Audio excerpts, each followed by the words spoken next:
ఈరోజు ఏదైతే సుప్రీంకోర్టు గత 3 శతాబ్దాలుగా ఎస్సీ ఏబిసిడి వర్గీకరణ కోసం మాదిగ ఉపకులాలమైనటువంటి మేము అనేక పద్ధతుల్లో అన్ని రాష్ట్ర ప్రభుత్వాలకు కేంద్ర ప్రభుత్వాలకు అనేకమైనటువంటి సార్లు వినతి చేయడం జరిగింది, ధర్నాలు చేయడం జరిగింది, దీక్షలు చేయడం జరిగింది.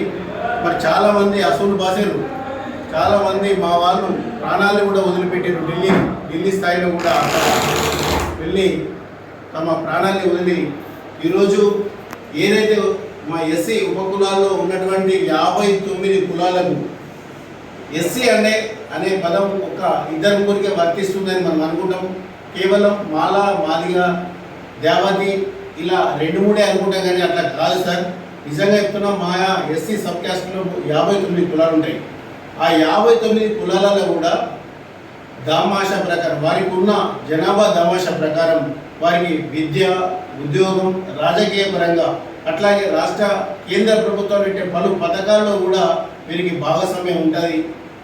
దయచేసి ఇప్పటికీ మన దేశంలో అత్యున్నతమైనటువంటి న్యాయస్థానం సుప్రీంకోర్టు. ఆ సుప్రీంకోర్టు ఈరోజు 7 ఏదైతే సీనియర్ జడ్జిలను పెట్టి మరి ఆ ప్రభుత్వం పెట్టినటువంటి ఆ జడ్జిలు తీర్పును ఇవ్వడం జరిగింది. ఇప్పటికైనా అన్ని రాష్ట్ర ప్రభుత్వాలు వీలైనంత తొందరగా ఈ యొక్క బిల్లును ప్రవేశపెట్టి ఎస్టీల వర్గీకరణ చేసినట్టయితే ఎవరైతే కనబడకుండా ఉన్నటువంటి ఎస్సీలో ఉన్న చిన్న చిన్న కులాలు ఉన్నాయి మాకు, అవి మాకు మాత్రమే తెలుస్తారు, మేము చెప్పినా మీకు అర్థం కాదు, వాళ్ళకు కూడా విద్యలో, ఉద్యోగాల్లో, పలు ప్రభుత్వ పథకాల్లో వచ్చే ఫలాలు కూడా వారికి అందుతాయని మీ ద్వారా తెలియజేసుకుంటున్నాం.